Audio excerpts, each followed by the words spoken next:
બાપુ આપ લાંબા સમય સુધી અજ્ઞાતવાસમાં રહ્યા, શું કારણ રહ્યું? આ બસ જગતનું કલ્યાણ થાય અને આત્માનું કલ્યાણ થાય.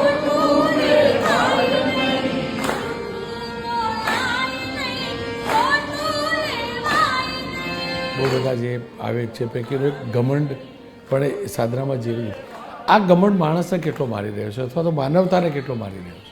ઘમંડ દરેક સમાજમાં અથવા દરેક જ્ઞાતિમાં આવી ગયો છે. તમે એ અહેસાસ કર્યો બાપુ ક્યારે કે પોતે રૂપિયાવાળો છે, પૈસાવાળો છે, શક્તિશાળી છે અને બાપુની નજીક જઈ અને બાપુનો લાભ લેવાનો પ્રયાસ કરતો હોય? આ અમારી માનસિકતા છે માનવ સંસારી લોકોની? ના, એવું એના મનમાં હશે, પણ અમે ભાવ એવો રાખ્યો સાહેબ. એવું અમને હજી અહેસાસ નથી થતો કે આ બહુ કરોડપતિ છે તે એનું બહુ અતિ રાખવું જોઈએ, એનું સન્માન કરવું જોઈએ, એની પાસે ઓલું તે કરવું જોઈએ તો એ લાલચ થાય. તમને લાગે છે કે માણસે પ્રકૃતિનું નિકંદન વાળી લીધું? પ્રકૃતિને બદલે વિકૃતિ વધારે ઉત્પન્ન થઈ હોય એવું દેખાઈ રહ્યું છે, એવું લાગે છે. આ જે આહાર બદલાય એનાથી માનવ જીવનના વિચાર કેવી રીતે બદલાય? ના, આહાર બદલાય નથી, વિચાર બદલાય, ને વિચાર બદલાય નથી, પ્રકૃતિ બદલી. ધીમે ધીમે ગામડા ખલાસ થઈ રહ્યા છે. આ કેટલું દુઃખદ, એને આપ કેવી રીતે બોલો છો? ગામડા બધાને મોહ છે સાહેબ. એક દિવસના સમયે જાતિ જે છે ને બધી જ્ઞાતિ, એ જ્ઞાતિ નહીં રહે સાહેબ. એનો ઈલાજ શું બાપુ? પોતાના વડીલો વડવાઓને મારા દાદા કેવા હતા, મારા ભાઈઓ કેવી રીતે જીવતા હતા, આવી રીતે એ જો લાંબો ઊંચો વિચાર કરીને જીવે તો એને વાંધો ના આવે. તો એ હકીકત છે કે અમે સંસારી સ્વાર્થી છીએ. શું કારણ એ સ્વાર્થમાંથી અમે લોકો બહાર નથી નીકળી શકતા? સંસારી સ્વાર્થી છે એવું નથી, આજે સાધુ મહાત્માઓ સ્વાર્થી છે. આજના સમયની અંદર જે પ્રકારની અંધશ્રદ્ધા ફેલાયેલી છે એ કેટલી ઘાતક, એને દૂર કરવી કેટલી છે?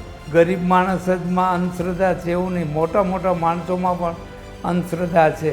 એ અંધશ્રદ્ધાનો નાશ બાપુ કેવી રીતે થાય? ઋષિમુનિઓ દ્વારા આજે 18 પુરાણની રચના કરી અને આપને સમજાવી ગયા છે. એમાંથી જો સાચી સમજણ ઊભી થાય તો એ વસ્તુ બંધ થઈ શકે એમ છે. ક્ષત્રિય સમાજમાં કયા પ્રકારનો બદલાવ આપ જોઈ રહ્યા છો? કયા પ્રકારનો બદલાવ આવકાર્ય છે? કયા પ્રકારનો બદલાવ હજુ પણ જરૂરી છે? ગામડા તૂટતા જાય છે ને સિટીમાં જેમ જતા જાય ને એમ થોડીક મર્યાદા ઓછી થતી જાય છે. ધ રોનક પટેલ શોમાં આપનું સ્વાગત છે. આજે વાત સંત લાલ બાપુ સાથે. બાપુ નમસ્કાર, આપનું સ્વાગત છે. બાપુ, આપે સાધના તપ પૂરું કર્યા પછી જ્યારે બહાર આવ્યા ત્યારે અમારા જેવા માનવીઓમાં તમને શું દર્શન થાય? મને એવું દેખાણું સાહેબ કે માણસ ઊંડે ઊંડે ભાવને ભક્તિનું ભાવ છે, પણ માયાનું આવરણ બહુ છે, વૈભવ, ભૌતિકતા. આ ભૌતિકતામાં અટાણે સમાજ વધારે વળી ગયો છે, એટલે ભૌતિકતા એને બહુ વધારે ગમે છે. આવે દર્શને આવે, આપણે સત્સંગ કરે, ઓલું કરે, ગમે કરે, પણ સત્સંગ એની અંદર ઉતરે નહીં. એટલી ભૌતિકતાવાદ અટાણે પ્રસરી રહ્યો છે કે જે એને સાધના કરવી તો નિયારે, પણ એક 10 મિનિટ બેસવું હોય ને તો બેસી ના શકે એવી આ ભૌતિકતાનો અટાણે અંધકાર ફેલાઈ રહ્યો છે. આપે એ પણ કહ્યું કે બહુ બધા જે આવે છે પૈકીનો એક ઘમંડ પણ એ સાધનામાં જેલું છે.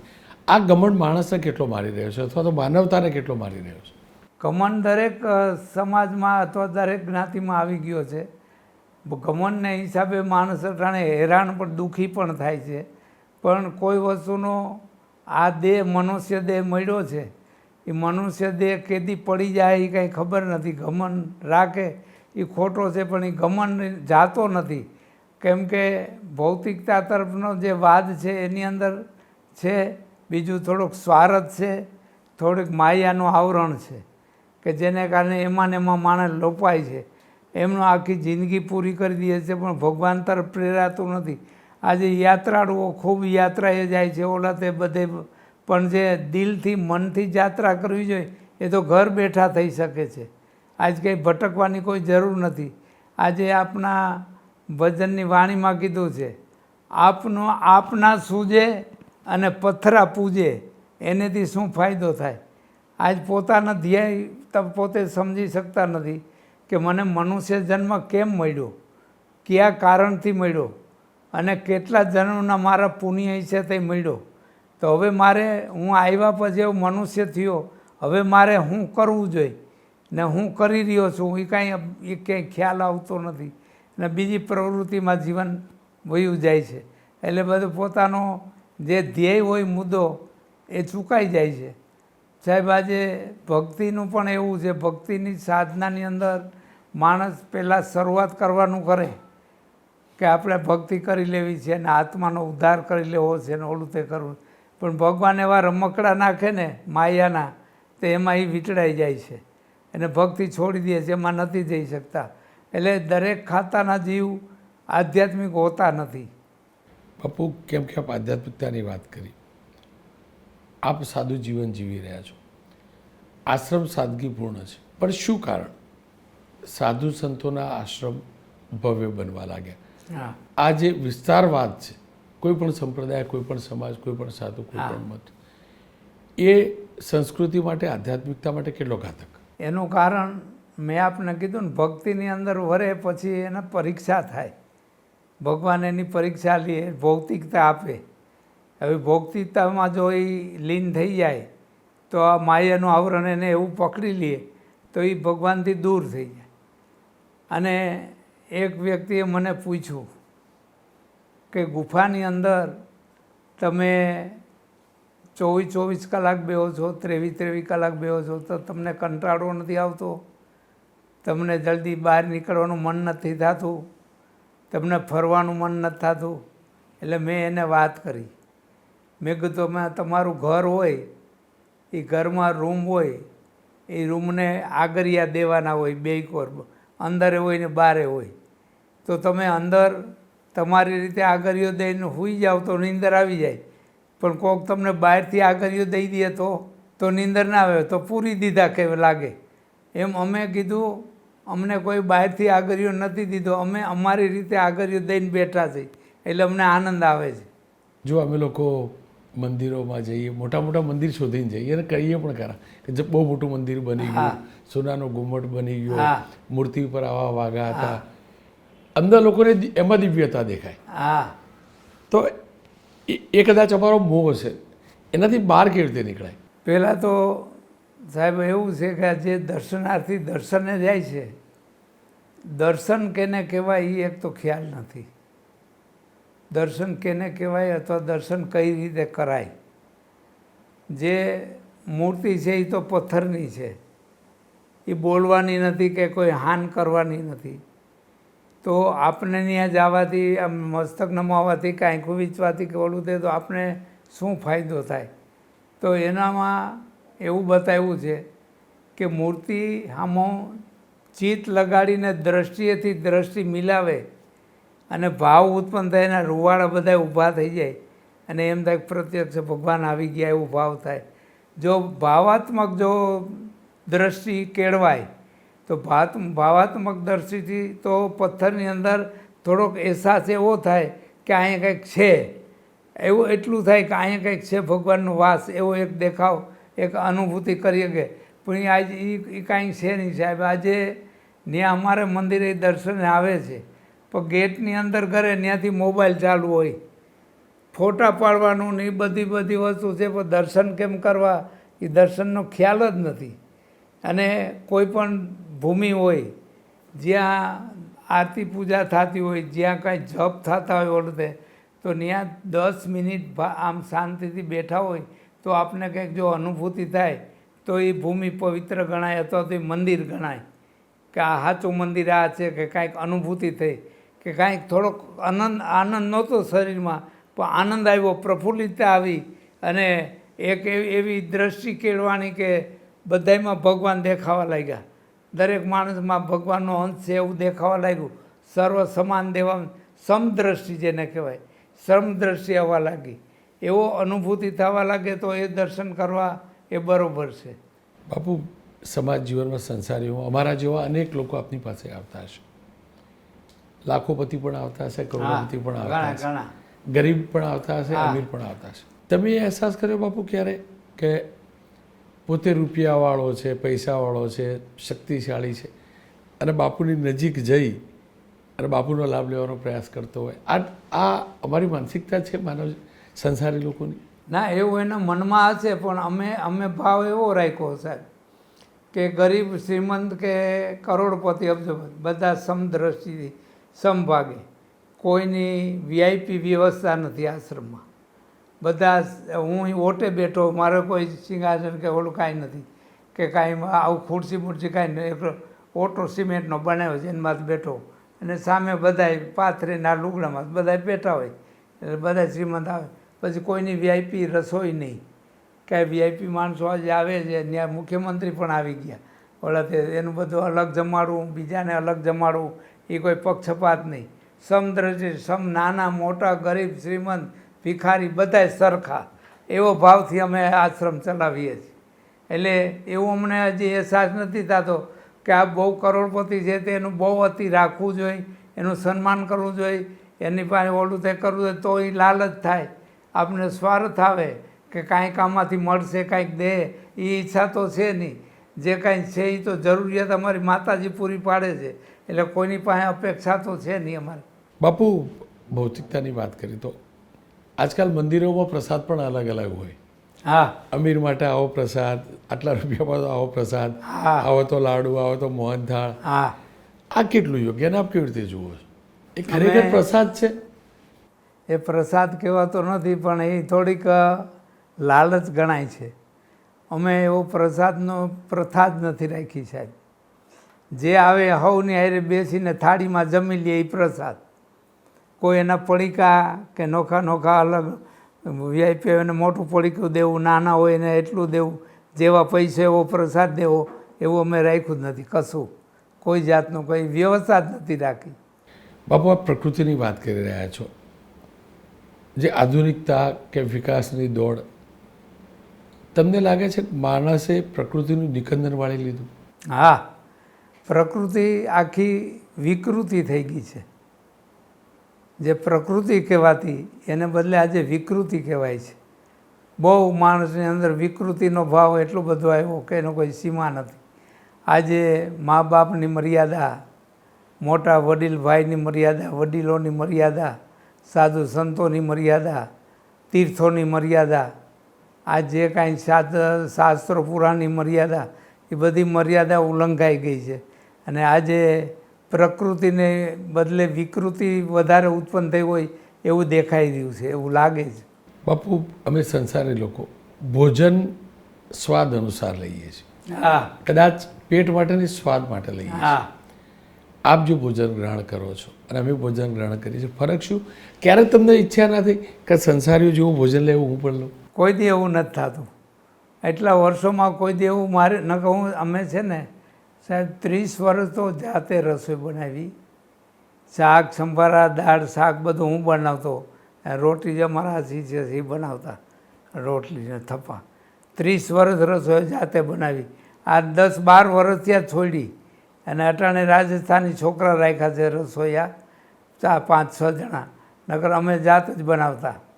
તો કોઈ દી એવી ઈચ્છા નથી જાગી કે આપણે આવી રીતે બનાવીને આપણે ખાવું અથવા ક્યાંયથી મગાવવું અથવા કોઈને કહેવું. કોઈ સામેથી કહેતા હોય આજે કાયમીને માટે કોક દી જેવો ખાલી થાય, નકર 10-12 કિલો પેડા આવે પ્રસાદ ધરવા માતાજીને, તો અમે આમ હાથ રાડી દઈ પ્રસાદને, તો મોઢામાં એક કટકી ના મેલી. એવી કોઈ વસ્તુ કાંઈ પણ આવે એમાં કોઈ દી ઈચ્છા ના કરીએ. માત્ર એક આપણે પેટ ભરવાનું કામ છે, તો 2 રોટલી અને શાક બસ આવી ગયું, બધું પૂરું થઈ ગયું. આપણે પેટ ભરાઈ ગયું, પછી આપણે બીજી વસ્તુઓ જીભના સ્વાદને લઈને ખાવાની કઈ જરૂર ઊભી થાય? આજે આહાર બદલાય એનાથી માનવ જીવનના વિચાર કેવી રીતે બદલાય બાપુ? હા, આહાર બદલાય નથી, વિચાર બદલા, અને વિચાર બદલાય નથી, પ્રકૃતિ બદલી, અને પ્રકૃતિ બદલી અને હિસાબે કામ બદલા. આજે કરવાના ન કરવાના કામ માણસ કરી રહ્યું છે સ્વાર્થને માટે થઈને. એટલે આહારનો ઘણો ફેર પડે. આહાર એવો વિચાર, આહાર એવો ઓડકાર એમ કહે છે. તો આહારનો બહુ મગજમાંથી બહુ ફરક પડે છે. આહાર જે તામસી જો અનાજ લેવાથી આજ વિકૃતિ આવે, મગજમાં કામનાઓ જાગે અને ઈચ્છાઓ જાગે. આ તામસી પ્રકાર ખોરાક સાત્વિક ભોજન લેવાથી સારા વિચારો આવે, સારા વિચારો આવે ને સારું કર્મ કરવાની ઈચ્છા થાય. એટલે આહાર માટે બહુ જબરજસ્ત. બાપુ, કેમ કે આપનો આશ્રમ પણ ગ્રામીણ વિસ્તારમાં છે અને માત્ર સારવાર અર્થે જ આપ શહેરમાં આવતા હશો, મોટાભાગે ગ્રામીણ વિસ્તારમાં છો. ધીમે ધીમે ગામડા ખલાસ થઈ રહ્યા છે. આ કેટલું દુઃખદ, એને આપ કેવી રીતે બોલવો છો? ગામડા બધાને મોહ છે સાહેબ કે સિટીમાં જાય તો આપણે બધું સારું મળે, જે કાંઈ જોતું હોય આપણે પ્રાપ્તિ થાય, ઈચ્છા મુજબ મળે. બધી ઈચ્છાઓ તૃપ્ત કરવા માટે ગામડા છોડીને સિટીમાં જ ગયા છે અને સિટીમાં જઈને સિટીના વિચારો પ્રમાણે વર્તન કરવા લાગ્યા. એટલે આજ બધી પરિસ્થિતિ આજ કેટલી બધી ખરાબ થઈ ગયા છે સાહેબ. એક દિવસના સમયે જાતિ જે છે ને બધી જ્ઞાતિ, એ જ્ઞાતિ નહીં રહે સાહેબ. આ તમે કોણ છો એમ પૂછવા જેવું નહીં રહે, એટલું બધું ભેલાણ થતું જાય છે. કઈ જ્ઞાતિ અરે કોણ, કઈ જ્ઞાતિ અરે કોણ ભાગે છે છોકરી છોકરા ઓલાતે આડાવરા. એક વર્ણાશ્રમ ધર્મ છે, જે એ વર્ણાશ્રમ ધર્મ તૂટી જશે સાહેબ. તૂટવા તો લાગ્યો છે પણ તૂટી જશે. આ સિટીમાં જવાથી એ ફાયદો થયો, જબરદસ્ત નુકસાની થઈ. એનો ઈલાજ શું બાપુ? એનો ઈલાજ તો જો પોતે પોતાના કમાઈને વિચારે, પોતાના વડીલો વડવાઓને, મારા દાદા કેવા હતા, મારા દાદીમા કેવા હતા, મારા કાકા કેવા હતા, મારા ભાઈઓ કેવી રીતે જીવતા હતા, આવી રીતે એ જો લાંબો ઊંચો વિચાર કરીને જીવે તો એને વાંધો ના આવે. પણ અહીં આવીને બદલી જ જવું છે, જેને જીવન જ બદલવું છે તો એ બદલી જવાના છે સાહેબ. બાપુ, અમારા જેવા અનેક લોકો આપના ત્યાં આવતા હશે, હા, આપના દર્શને પણ આવતા હશે, સ્થાનક ઉપર પણ આવતા હશે. કેમ કે અમે કદાચ તમારો ભાવ સમજી ના શકતા હોય, પણ તમે કેમ કે આરાધના કરી છે, તપ કરેલું છે, માનવીનો ભાવ સમજી જતા હશો. અમારા જેવા જે લોકો આવે છે એમનો ભાવ તમને કેવો જોવા મળે છે? માનવી હોય છે, સ્વાર્થી આવે છે, દુઃખ દર્દ ઓછું કરવા આવે છે, કે ખરેખર ભક્તિભાવથી આવે છે? ના, એ ખરેખર એ જાણવા મળે છે સાહેબ. એ અનુભૂતિ થાય કે સ્વાર્થ માટે આવે છે, પરમાર્થ માટે આવે છે, સેવા કરવા આવે છે કે સેવા કરાવવા આવે છે, એ ખ્યાલ આવી જાય છે. દર્દી આવે છે, દર્દી છે માત્ર દર્દ પૂરતા જ સ્વાર્થી છે કે દર્દ મટી જાય પછી આવવાના છે, એ કોઈ ના આવે. પછી દર્દ પૂરું થઈ ગયું એટલે પછી પૂરું, પછી દર્શન. હમણાં અમે અહીંયા બેઠા તો કાલે ફોનમાં રાજુભાઈને ફોનમાં, અમારી પાસે ફોન કાંઈ મોબાઈલ કાંઈ છે નહીં, તો એના ફોનમાં બતાવ્યું કે 15 દિવસ પહેલાં એક ગામના છોકરાને, યુવાન છોકરો, અને એને કમરથી પગ બે બંધ થઈ ગયા આપોઆપ. કાંઈ કામ કરતો હતો, મહેનત કરતો હતો, કાંઈ હતું નહીં, અને વ્હીલચેરમાં નાખીને લઈ આવ્યા હતા આજ 15 દી પહેલાં. તો એને મેં દેશી ઇલાજ બતાવ્યો, ત્યાંથી દેશી ઇલાજ બતાવીને અમે અહીં આવ્યા અમદાવાદ. જ્યાં અહીં આવ્યા હતા વાંધ કાલ પરમ દિવસે ફોન આવ્યો રાજુભાઈને કે એ તો હાલવા માંડ્યો, કે આ મેળ દીધી વ્હીલચેર, હવે તો હાલે છે, બહુ સારું થઈ ગયું. એટલે દર્શન કરવા આવ્યા હતા, પણ તમે અમદાવાદ વહી ગયા કે દર્શન કરવા આવ્યા હતા. એટલે એવા ઘણા હાજા થઈ જાય છે.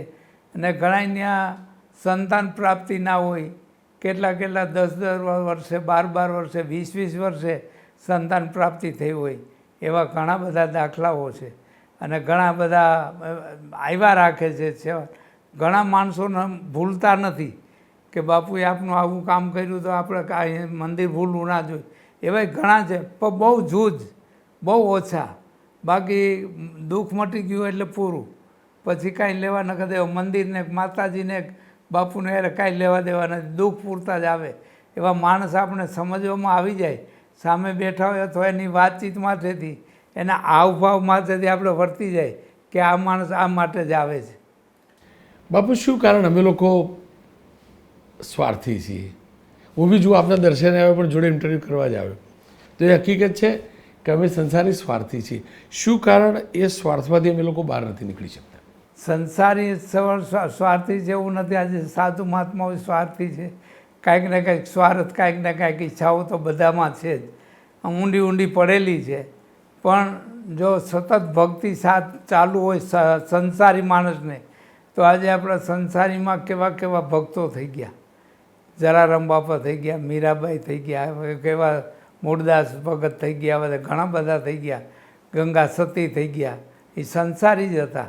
સંસારમાં રહીને પણ જે કરી ગયા એ બહુ ઊંચું કામ કરી ગયા છે. અને આજે અમે તો હજી સંસારીની આ જેટલા આવે છે ને અમે કહેતા હોય, મેં કીધું જો તમારો અમે રોટલો ખાઈ છીએ, તમારો અમે આ કપડાં પહેરી છીએ, તો એ તમારું ઋણ અમારી માથે ચડે છે. તમે 1 માળા કરો અને અમે 10 માળા કરી તો એ તમારે હારે ના થાય. તમે સંસારી તમારા હકનું ખાવ છો, તમારા મહેનતનું ખાવ છો, તમારા પરસેવાનું ખાવ છો, એટલે તમારી માથે ઋણ ઓછું ચડે. જો તમે 1 માળા કરો ને તો અમે 10 માળા કરી તો તમારે માન પૂગી તમારી હારો આવે. અમે પરમાર ધર્મદાનનું ખાઈ છીએ, તો ધર્મદાન ખાવા માટે અમારે વધારે ભજન કરવું પડે. અને તમે થોડું કરો તો જાજુ થઈ જાય. બાપુ, આપનો સત્સંગ અનેક સાધુ સંતો સાથે પણ થતો હશે. એ ક્યારે તમને નથી કહેતા કે આ હદ સુધીની આધ્યાત્મિકતા અથવા આ હદ સુધીની ભક્તિ ન હોવી જોઈએ? જુઓ, અમે આ કરીએ છીએ, અમે આ કરીએ છીએ, અમે આ કરીએ છીએ, તો તમે પણ અમને સાથ આપો. એટલે જે હું ભવ્યતાના પરિપ્રેક્ષમાં કહું છું, એવું સાધુ સંતો ક્યાં ખરા તમને? હા, કે અમે તો કહીએ છીએ કે જે સંસારી આવે એને અમે એ કહીએ છીએ કે ભાઈ સંસારમાં રહેતા રહેતા આપનું થોડુંક જીવન થોડામાં થોડું પ્રભુ ભજનમાં કાઢો.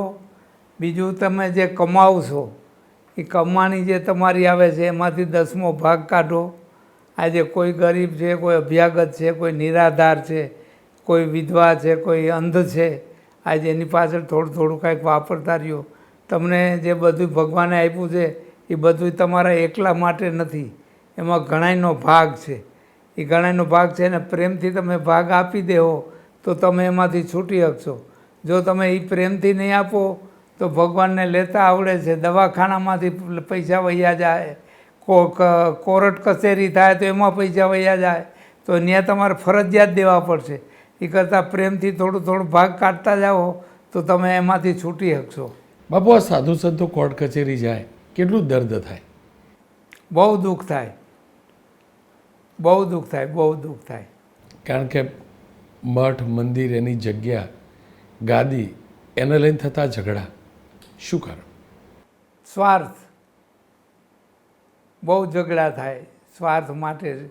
એટલે ને જ્યાં સુધી સ્વાર્થ આવે, સ્વાર્થ વૃત્તિ આવે, ત્યાં સુધી સાધના આપણી કાચી કહેવાય. બાપુ, આપ જે સારવાર કરો છો એમાં આપે જ કહ્યું કે એ અભ્યાસ છે, આયુર્વેદનો અભ્યાસ છે, આધ્યાત્મિકતાની શક્તિ પણ છે. પણ એ સિવાયની હું વાત કરી લઉં તો આજના સમયની અંદર જે પ્રકારની અંધશ્રદ્ધા ફેલાયેલી છે એ કેટલી ઘાતક, એને દૂર કરવી કેટલી જરૂરી? બહુ અંધશ્રદ્ધા દૂર કરવા માટે અમારી જબરજસ્ત મહેનત છે. અને અંધશ્રદ્ધા એટલી બધી વીઆઈપી છે કે ગરીબ માણસ જમાં અંધશ્રદ્ધા છે એવું નહીં, મોટા મોટા માણસોમાં પણ અંધશ્રદ્ધા છે. ને અંધશ્રદ્ધા છે એનું કારણ સમજાતું નથી, એટલે સમજણ નથી આવતી, એટલે અણસમજનું કારણ છે. અને ભેરો એમાં સ્વાર્થ છે કે આ વાં જાય તો ઓલા જોવાવાળો જોતી જોઈ દઈએ તો આપણું કામ સફળ થઈ જાય, ઓલા તાંત્રિક પાસે જાય જો એ કાંઈ કરી દે તો આપણે આમ થઈ જાય. એ એક અંદરની એક સ્વાર્થ વૃત્તિ છે. એ સ્વાર્થ વૃત્તિને હિસાબે એક કામ થવાનું હોય કે ઓલું કાગડાને બેવાનું, ઠૂઠું ભાંગવાનું હોય, એ મટવાનું હોય ને ઓલું થઈ જાય. એટલે એક વ્યક્તિ હજારો વ્યક્તિઓમાં ફેલાવે કે વાહ ફલાણે જોવે છે ને એ બહુ સોલિડ કામ કરે છે, મારું કામ કરી દીધું આમ તેમ. એટલે ન્યા પ્રવાહ ન્યા દોડે. કોણ વ્યક્તિ છે, કેવી વ્યક્તિ છે, કઈ સાધના કરે છે, કેવી સાધના કરે છે, કેને માટે કરે છે, હું હેતુ છે, જરાક એ તો જાણું, પણ એ કાંઈ જાણવા જેવું નહીં. બસ સ્વાર્થ વૃત્તિ એટલે પરમાર દોડીને ન્યા જ જાય. એટલે અંધશ્રદ્ધા માટે અમે કાઢવાનું અમે બહુ જ અમારો સત્સંગ હાલતો હોય, સત્સંગમાં કાયમીને માટે એક વ્યસન મુક્તિ અને એક અંધશ્રદ્ધા કાઢવી, એનો હું તમને દાખલો આપું સાહેબ. અમારા આશ્રમથી લગભગ બધાય ગામ 8-10 કિલોમીટર દૂર થાય છે. એ ગામમાં 2 ગામ એવા હતા કે જે દેવને પશુ બલિ ચડાવતા હતા, દેવને. તો એક ગામ તો એવું હતું કે વરસમાં 50-60 જીવ કપાઈ જતા છે, બોકડા ઘેટા. કાંઈક માનતા કરે કે ભાઈ મારો દીકરો માંદો છે, હાજો થઈ જાય તો હું બોકડો ચડાવીશ, કોઈ કે મારો દીકરો પાસ થઈ જાય તો હું ઘેટો ચડાવીશ, કે મારા દીકરાને લગ્ન થઈ જાય તો હું આમ ચડાવીશ. એ માનતાઓ કરી કરીને અંધશ્રદ્ધામાં ઘણા જીવ કપાતા હતા. એને આજે 12 વર્ષ થયા સાહેબ. એ ગામના આગેવાનોને બોલાવ્યા, એને બધાને સમજાવ્યા. પછી એને અમને એના ગામમાં બોલાવ્યા. એના ગામમાં અમે ગયા. એના ગામમાં ગયા તો અમારા આશ્રમ તરફથી આખા ગામને ધોવાડા બંધ જમાડ્યું અમે અને સભા રાખી. અને સભા રાખીને શાસ્ત્રો અને પુરાણોના દાખલા દઈ અને અંધશ્રદ્ધા બંધ કરાવીને આજ 12 વર્ષ થયા સાહેબ. એ જેવી હિસાબ બંધ થઈ ગઈ. અને એક ગામમાં એવું હતું કે અંદરો અંદર ખૂન થયા હતા 2. ઓના બાપુજીને માર નાખ્યા, ઓના બાપુજીને માર નાખ્યા. એટલે એક ગામ વયું ગયું ખાવડી રહેવા. એક કુટુંબ અહીં રહેતું હતું. આજ 20 વર્ષ થયા. 20 વર્ષ ત્યાં સમાધાન થતું નહોતું. એટલે ઘણા સમય થયો એટલે પછી ખાવડીવાળા 10-15 જણા મારી પાસે આવ્યા કે બાપુ અમારે આવી રીતે બની ગયેલી ઘટના છે અને આજ 20 વર્ષ થયા, બહુ મહેનત કરી પણ કોઈ રીતે સમાધાન થતું નથી. એટલે કે મેં પૂછ્યું, મેં કીધું તમારા સામે છે એ કોણ છે? તો કે એ ખોડુભા દરબાર છે, નામ ખોડુભા છે. મેં કીધું મારા શિષ્ય છે. હું એમ કહું કે આ લીટી ના ઓળંગતા એટલે ના ઓળંગે, જાઓ તમારું સમાધાન શક્ય છે, તમે ત્યાંથી આવો, હું વાંથી બોલાવું બધાને. 250 માણસ આવ્યા રાતે સાહેબ. એ 250 માણસ આવ્યા, એને સમાધાન કરાવ્યું. ત્યાં એ ગામમાં એવી પ્રથા હતી કે પહેલાં ખોરાનો દીકરો જન્મે એટલે ખોડિયાર માતાજીને ઘેટો ચડાવવાનો. ખોડિયાર માતાજીનું મંદિર ગામથી 3 કિલોમીટર દૂર હતું. તો એ જેને પહેલાં ખોરાનો દીકરો જન્મે એટલે ઘેટો ચડાવવાનો. એ પેઢીઓથી એમને વયું આવતું હતું. એટલે મેં આ સમાધાન કરાવ્યું, બધાને બથું ભરીને મળાવ્યા, ચા પાણી પાયા, રામરામી કરી અને બધું સમાધાન શાંતિથી પટી ગયું. એટલે મેં પછી એને કીધું, મેં કીધું તમારું સમાધાન કર્યું મેં, હવે તમારે મારા મનનું સમાધાન કરવાનું છે. તો કે બાપુ હું? મેં તમારા ગામમાં પહેલાં ખોરાનો દીકરો આવે એના ઘેટો ચડે એ સાચી વાત છે? તો કે હા એ સાચું છે, એ તો પેઢીઓથી આવેલો આવે છે. પછી એને બધાને સમજાવ્યા મેં કીધું તમારે ત્યાં દીકરો આવે અને તમે બીજાના દીકરાને કાપીને ચડાવી દો તો તમારો દીકરો સુખી થાય. અને ખોડિયાર માતાજી ચારણ આય કહેવાય, એ ચારણને લોહીનો છાંટો ઉડે ને તો એ સત્યનાશ નીકળી જવાય. આ તમારા ગામમાં જો કલેશ, આ ખૂન ખરાબા આવા બધું થયા, નાનકડું ગામ છે, આવું બધું થયા રાખે છે, માતાજી નારાજ છે, તમે આ જીવ ચડાવો છો. તો એ બધાએ ઊભા થઈ અને તાળી વગાડીને સ્વીકારી લીધું કે અમે આજ પ્રતિજ્ઞા કરીએ. એટલે 2 ગામમાં સાહેબ અંધશ્રદ્ધામાંથી અમે કાઢ્યા. એને 10 વર્ષ થઈ ગયા. બાપુ, આપ અંધશ્રદ્ધા દૂર કરવા માટે આટલો પ્રયાસ કરો છો. આપે ખુદ સાધના કરેલી છે, માની સાધના કરેલી છે, વર્ષો સુધી કરેલી છે. ભાગ્યે જ કદાચ કોઈએ કરી હશે એટલી કરી. જે પ્રકારે કોઈ વ્યક્તિ ધૂણવા લાગે, પછી એમ કે મારામાં માતાજી આવી ગયા અને માતાજી આ કહ્યું, ખરેખર આવું થતું હોય ખરું કે ધતિંગ છે? નહીં, એ ખોટી અંધશ્રદ્ધા છે. દેવ હંમેશા કોઈ દિવસ માણસના શરીરની અંદર આવી શકતા નથી. આપણો આત્મા એક અંદર છે, બીજો આત્મા અંદર પ્રવેશ કરી શકતો નથી. એની કૃપા હોઈ શકે, એના આશીર્વાદ હોઈ શકે, એવું બધું હોઈ શકે, પણ શરીરની અંદર દેવ કોઈ દિવસ આવી શકતા નથી.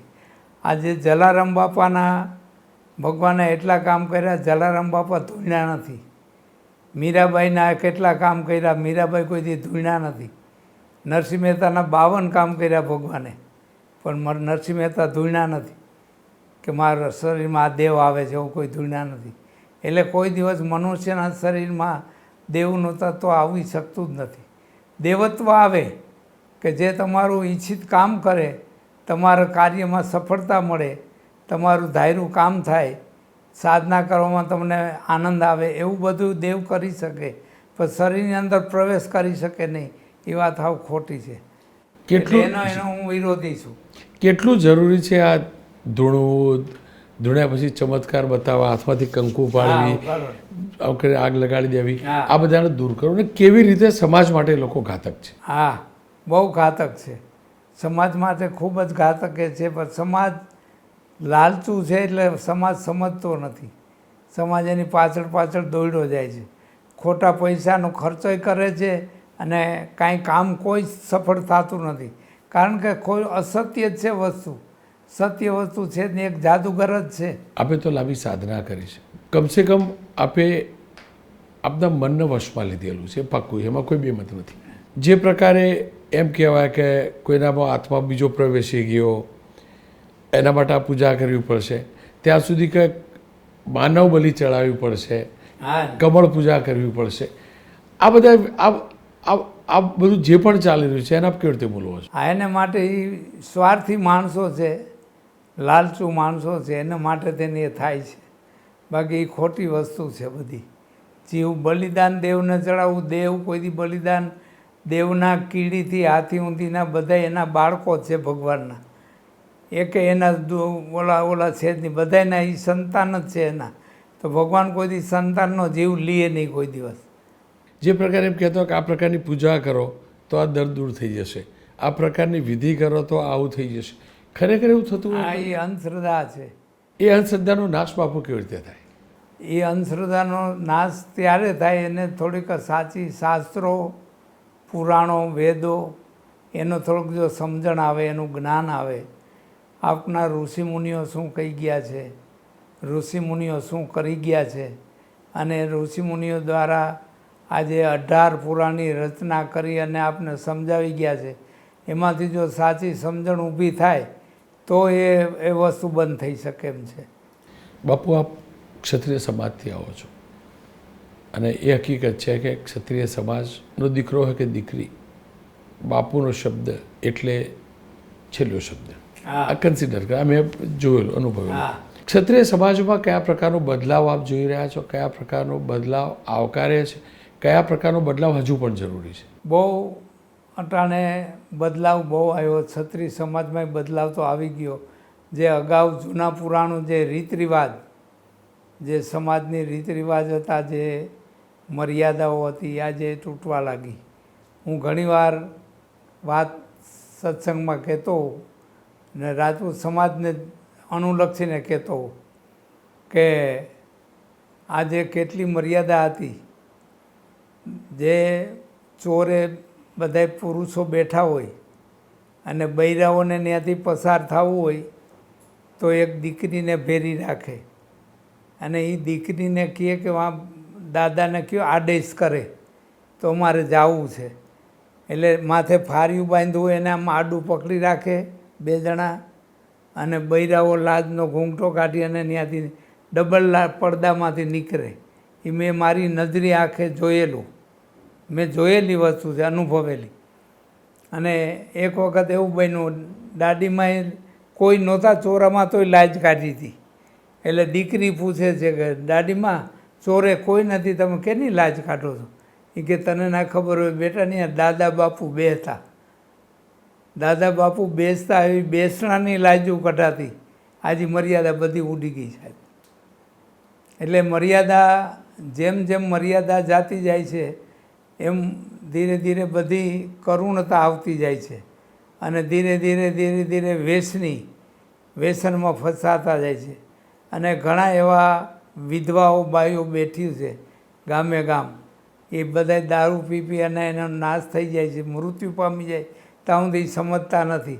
એના લોહીમાં પડી જાય પછી મેલી શકતા નથી અને સીધે એ લીવરમાંથી એટેક કરે છે દારૂ, ને લીવર ખલાસ થઈ જાય અને માણસ ફેલ થઈ જાય છે. તોય છતાં સમજતા નથી. અને જાજો બગાડ સમાજમાં એવી રીતે આવ્યો કે સમાજના જે કાંઈ આપણા વડવાઓના જે રહેણીકેણી હતી એ બધા એ પુરાવા અથવા એના ઇતિહાસ કે એ કોઈને જોવું નથી, વાંચવું નથી, જોવું નથી. અને પોતપોતાના પૈસાના ઘમંડમાં આજે મારી પાસે પૈસો છે, હું ગમે એટલું પી તો ખૂટે એમ નથી. એટલે આજે એ પી અને ગાંડા ગધોડે નુકસાની પહોંચાડે, પોતાને નુકસાન થાય, સામેનાને નુકસાન થાય, એવા કર્મ કરે. એટલે આજે બધું ઘણું બધું મર્યાદાઓ ઓળું તેનું દરેક સમાજમાં. અને સાહેબ આજે અગાઉ અમુક સમાજ જ આ દારૂ પીતી હતી. આજે 18 વરણ બધા પીવા લાગ્યા, કોઈ બાકી એમાં કોઈ છે જ નહીં. તો એને એક મર્યાદાને માનને, મા બાપ, દીકરો કોઈ દી બાપ સામું બોલતો નહીં. દીકરો ઊંધું ગાળીનું કોઈ બાપ કે તો એ સાંભળી લે બધું, પણ એના સામું બોલતો નહીં. આજ દીકરો દારૂ પીને બાપને મારે, ત્યાં ઊંધીની પરિસ્થિતિ ખરાબ થઈ ગઈ છે.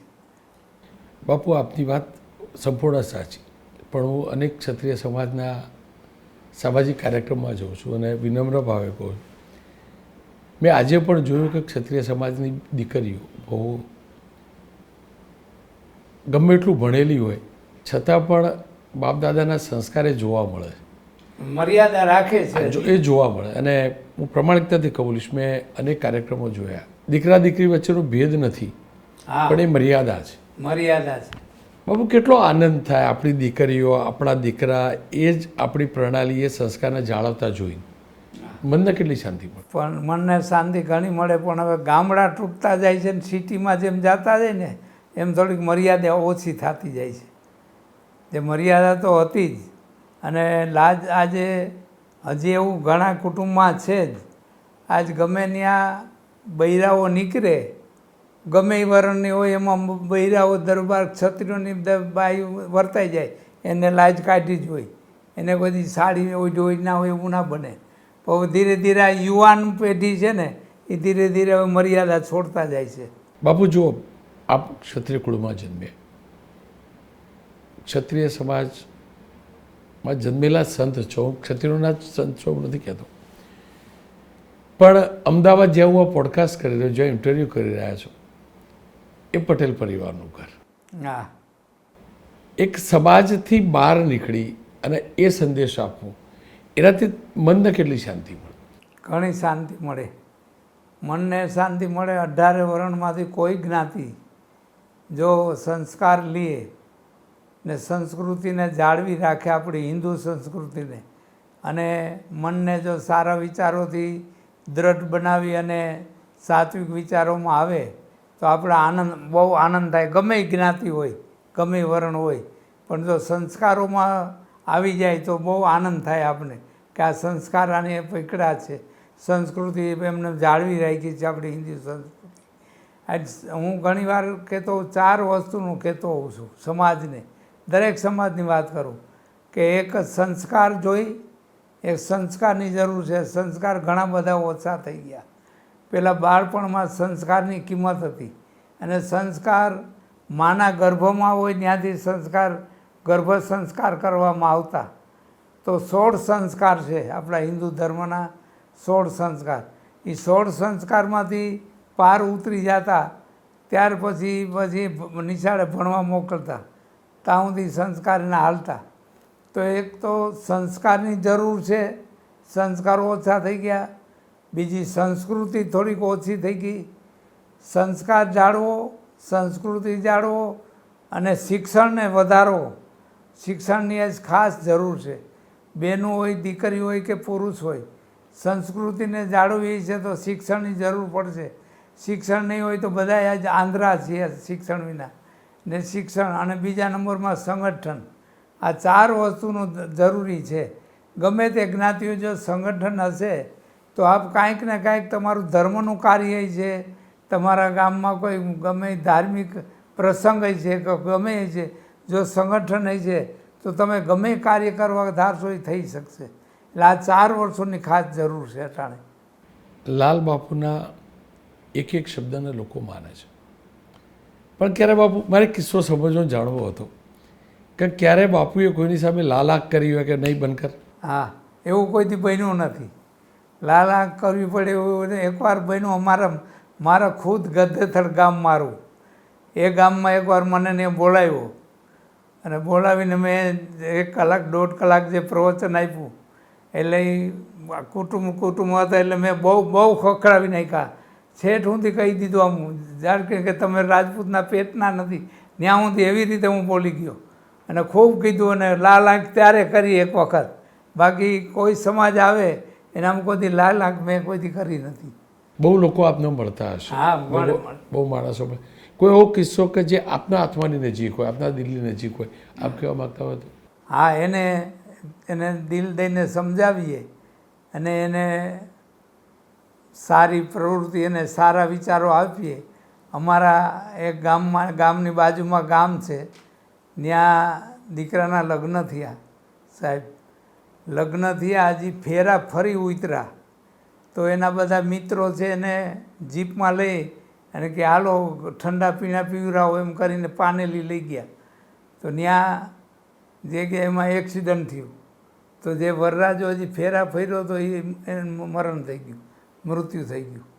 એના ઘરનાનું મોઢું નહોતું જોયું, હજી એનો રાત ફેરા રહ્યા નહોતા, દિવસે હજી હાંજ પડી થાય તો એ મરી ગયો. તો પછી એમને મેં હાલતું તો હવે દીકરીને હું વિચારવું, દીકરીને માવતર બેસાડવી કે માવતર વિનાને અહીંયા એમને ઘીરે રાખવી કે શું કરવું, એટલે બહુ હાલતું હતું ઓલું. એટલે પરિવાર બધાય મારી પાસે આવ્યા. મેં કીધું તમે એક કામ કરો, આ દીકરી હજી નાની કુંવારી કહેવાય બિચારી, 4 ફેરા ફરી એ જ એનો દોષ છે ને, બીજું કાંઈ નથી. તો તમે એક કામ કરો, એનો નાનો ભાઈ છે જે મરી ગયો, એનો નાનો ભાઈ, એની આજે દેરવટું વારી દો તો આ દીકરી ન્યા રહી જાય અને આ સંસ્કાર ન્યા રહી જાય અને ઓના માવતરને શાંતિ થઈ જાય. તો એ બધું કરાવીને મંદિરે જ બધું ભેરું કરી અને એ કરાવી દીધું. તેને શાંતિ, આખું કુટુંબ શાંતિથી રહે છે અત્યારે. બાપુ, કેમ કે આપ અનેકવાર યજ્ઞ કરાવો છો, યજ્ઞ બે લોકો તમામ લોકો કરાવે છે, કોઈ ઘરના વાસ્તા પૂજન વખતે. હા, યજ્ઞ કરવાની સાચી પદ્ધતિ શું અને શું ધ્યાન રાખવું જોઈએ? યજ્ઞની પદ્ધતિ ખરેખર અટાણે ઘણી બધી બદલી ગઈ છે. જે ઋષિમુનિઓ જે યજ્ઞ કરતા અને અટાણે યજ્ઞ થાય છે એમાં ઘણો બધો ફરક રહે છે. એમાંય આપણે જે ગાયત્રી યજ્ઞ છે એ ગાયત્રી યજ્ઞમાં જે ધ્યાન રાખવું જોઈએ, જે પ્રણાલિકા હોવી જોઈએ છે, કેમ કે એક જ જોડી બેહવી તો એક જ જોડી બેહવી જોઈએ. 5 જોડીઓ બેહાડીને યજ્ઞ કરે છે અને 10 વાગ્યામાં તો યજ્ઞ પૂરો કરી નાખે છે. એટલે એવા નિયમ નથી, પણ એના જે વિધિ વિધાન જે ઋષિમુનિઓએ લખ્યા છે શાસ્ત્રોની અંદર, એ વિધિ વિધાન પરિપૂર્ણ થવા જોઈએ, એમાં થોડીક ક્ષતિ રહી જાય છે. એટલે જે ફળ મળવું જોઈએ એ ફળ પૂર્ણ નથી મળતું. શ્રેષ્ઠ યજ્ઞ કયો બાપુ? શ્રેષ્ઠ યજ્ઞ જે વિષ્ણુ સહસ્ત્ર યજ્ઞ થાય છે, લઘુરુદ્ર યજ્ઞ થાય છે, નવચંડી યજ્ઞ થાય છે, સપ્તસતી યજ્ઞ થાય છે. આ બધા યજ્ઞો થઈ શકે છે ને સારા છે. એ જે શુદ્ધ બ્રાહ્મણો કરે છે, ઘણા બ્રાહ્મણો એવા વિદ્વાનો પણ છે કે જે કરી શકે છે ને કરે છે, કે જેનેથી સંતોષ થાય. અને ઘણા પિતૃ પાછળ નારાયણ બલિ શ્રાદ્ધ કરે છે, પ્રેત બલિ શ્રાદ્ધ કરે છે, નીલો શ્રાદ્ધ કરે છે. એ જો સારા વિદ્વાન બ્રાહ્મણ હોય તો એ પિતૃમાં જે આત્મા ભટકતા હોય એને છોડાવી શકે, એને મોક્ષ અપાવી શકે છે. એવા પણ ઘણા બધા બ્રાહ્મણો છે ખરા. આપે ગુફાના સ્થાનક બનાવ્યું, સાદું સીધું આશ્રમ બનાવ્યું. આપ મોટા મંદિરોમાં પણ જતા હશો, ધર્મસ્થાનોમાં પણ જતા હશો, ત્યાં પણ માતાજીની મૂર્તિ હશે, ભગવાનની મૂર્તિ હશે. બાબુ, ફરક શું લાગ્યો? એક ગુફા, એની અંદર માતાજી અથવા ઈશ્વરનો વાસ, અને મંદિરમાં ઈશ્વરનો વાસ, એમાં ફરક શું લાગે બાબુ? બાહ્ય અને આંતરિક, જે અંદરનો આંતરિક જે આનંદ અનુભવાય એ બાહ્ય માત્ર ચિત્ર જોઈ શકીએ કે આ મૂર્તિ છે, આવા વાઘા પહેર્યા છે, આવા મુંગટ પહેર્યા, આવે શોભા છે, આવો શણગાર છે, એવો એક દ્રષ્ટિથી તમે દ્રષ્ટિપાત કરી શકો. પણ જે આધ્યાત્મિક જે આંતરિક્ષમાં જે થાય અંદરમાં, એવો આનંદ દર્શનમાં ના આવે સાહેબ. બાપુ, આપે તો કલાકોને વર્ષો સુધી એ જ પ્રકારનું તપ કર્યું જે આપ કહી રહ્યા છો કે આવું હોત તો અનુભૂતિ થઈ. આપને ઈશ્વરની શક્તિની કેવી અનુભૂતિ થઈ? કયા પ્રકારના દર્શન થયા? કયા રૂપમાં દર્શન થયા? મને તો એવું અનુભૂતિ ઘણી બધી બાબતમાં પ્રત્યક્ષ સામે પ્રત્યક્ષ દર્શન નથી થયા, પણ સપના દ્વારા અથવા તો અમુક ક્ષેત્રમાં એક મગજમાં એક સંકલ્પ ઉઠે તો એ જરૂર અવશ્ય પૂર્ણ થાય. આપણે ખ્યાલ ના હોય તો એ જે વસ્તુ જોતી હોય એ આપણે કોઈને કીધા વિના બોલ્યા વિના એ વસ્તુ પ્રાપ્ત થઈ જાય. જે વસ્તુની જરૂરિયાત હોય કોઈને કહેવું ના પડે, માગવું ના પડે, કેમ કે ભીખ તો કોઈ દી માગીને લાંબો હાથ તો કોઈ દી કર્યો નથી. આજે હું તમને એક વાત કરું કેવી રીતે બન્યું. અમારા એક સેવક એ 11ની સાલમાં નવી બોલેરો ગાડી દેવા આવ્યા, આવીને ચાવી દે આપી મને હાથમાં. એટલે મેં કીધું આ શું? તો કે ગાડી લીધી. મેં બહુ સારું ગાડી લીધી. તો કે એમ નથી લીધી, અહીંયા આશ્રમમાં મેં લઈ આવી છે. મેં કે આશ્રમમાં ગાડી અમારેથી રખાય નહીં. તો એ એમ બોલ્યા કે દરેક રાખે છે સંતો મહાત્માઓ, તમને શું વાંધો છે? મેં કીધું મને વાંધો છે એની વાત કરું. દરેક જેના વિચારો હોય એ પ્રમાણે હવ કરતા હોય. હવનો ધર્મનો હવનો સંપ્રદાય જે કાંઈ હવની રીતે મનુષ્યની રીતે રહેતા હોય છે. તો મને આમાં 2-3 વાંધા છે એટલે હું નથી રાખતો. તો કે શું? મેં જો ગાડી હાલશે એટલે ડીઝલ ભરશે, પછી ખોટકો પાટકો થાય એટલે ખર્ચો આવશે, પછી ડ્રાઇવિંગ આવડતું નથી, ડ્રાઈવર રાખતું તો પગાર દેવો પડશે. તો આ જે પૈસા અહીંયા પૈસો જે આશ્રમમાં આવે છે ને એ પબ્લિકના પરસેવાનો પૈસો છે. એ પબ્લિકના પરસેવાના પૈસાથી મારે ડીઝલનો ધુવાળો કઢાય નહીં, એ હું સ્વીકારતો નથી. એટલે તમારી ચાવી સ્વીકારી લીધી, હું તમને પાછી ભેંટમાં પ્રસાદી તરીકે પાછી આપું. એની મિનિટ અમે ગાડી પાછી આપી દીધી. એટલે એવા ભૌતિકતા આવરણો સાધના કરી એટલે આવરણો ઘણા આવે, લાલચ પણ આવે, ઘણી બધી ઓલે આવે. એમાં ક્યાંય હજી ઊંધીમાં હજી ડગ્યા નથી. એ માતાજીની અમારી માથે પરમ કૃપા છે કે હજી એમાંથી ડગવાનો વારો નથી આવ્યો. બાપુ, જે મેં વાંચ્યું, આપ સાથે વાત કરી, જે સમજ્યું એ પ્રકારે સાદગીપૂર્ણ જીવન હોય, પણ આપ સમજી લો કે એવી પથારી કેવા બેડ ઉપર નથી સૂતા, પથ્થરવાળું કે જે બનાવેલું એની ઉપર બેસો આવે છે. તો કુદરતે આપેલા શરીરને બાપુ તમે કષ્ટ નથી આપી રહ્યા? નહીં, શરીરમાં કષ્ટ જેવું લાગતું નથી. કષ્ટ જેવું લાગતું નથી. આપણે જેવી રીતે જેટલી સાદાઈ રાખી એટલે આપણે પ્રફુલ્લિતતા લાગે છે. કષ્ટ જરાય દેખાતું જ નથી કે નીચે ઉતા જઈએ તો આવી રીતે ગાદલા માથે સૂઈ તો આ સુખ મળે કે આમ તેમ. જે કાંઈ આપણા શરીરનું બંધારણ થયું છે, ભગવાને જે બંધારણ કર્યું છે એમાં સમયે ભૂખ લાગવી, સમયે તરસ લાગવી, સમયે ઊંઘ આવવી, એ તો થવાનું છે. આજ પથ્થર માથે સૂવો કે ગાદલા માથે સૂવો, જે કુદરતી પ્રકૃતિ છે એ પ્રકૃતિ તો એની રીતે થવાની જ છે. તો આપણે ગમે ત્યાં સૂઈ રહી તો એમાં શું વાંધો આપણે આવે? બાપુ, વર્ષો સુધી આપ રહ્યા, સાદગીપૂર્ણ જીવન રહ્યા, ક્યારે ભૌતિકતા તમારી નજીક ના આવી શકી? હા, હું અન્ય લોકોની ટીકા નથી કરવા માગતો, પણ ખાલી સમજવું છે શું કારણ આપની જેમ જ આધ્યાત્મિક જીવન શરૂ કરનાર અથવા આધ્યાત્મિકતાના રસ્તે ચાલનાર સાધુ સંતોમાં ભૌતિકતા આવી જાય છે? કારણ શું હોઈ શકે? કેમ ભટકી જાય છે? મનોવૃત્તિમાંથી આધાર છે. મનની વૃત્તિઓ છે ને, જે 10 વૃત્તિઓ કીધી છે, જે ઈચ્છાવૃત્તિ છે ને, ઈચ્છાવૃત્તિ જ્યાં જાગે ત્યાં થોડુંક મન નબળું પડે એટલે દરેક ઈચ્છાઓ મેળવવાની ઈચ્છા થાય. અમારે સાહેબ એક મિસ્ત્રી કુટુંબ આવ્યું, પરિવાર 50 જણા, એના દેવનો કાંઈક હવન હતો, ત્યાં જતા હતા એટલે ત્યાં આવ્યા. હું એક આવડી ગાદલી હતી, ગાદલીમાંથી બેઠો હતો. એટલે એ બધા હેઠા બેઠા હતા, અમે બધા સત્સંગ કરતા હતા. એટલે આવીને બેઠા, બધાએ સત્સંગ કર્યો, સત્સંગ પૂરો થયો એટલે બધા ઊભા થયા.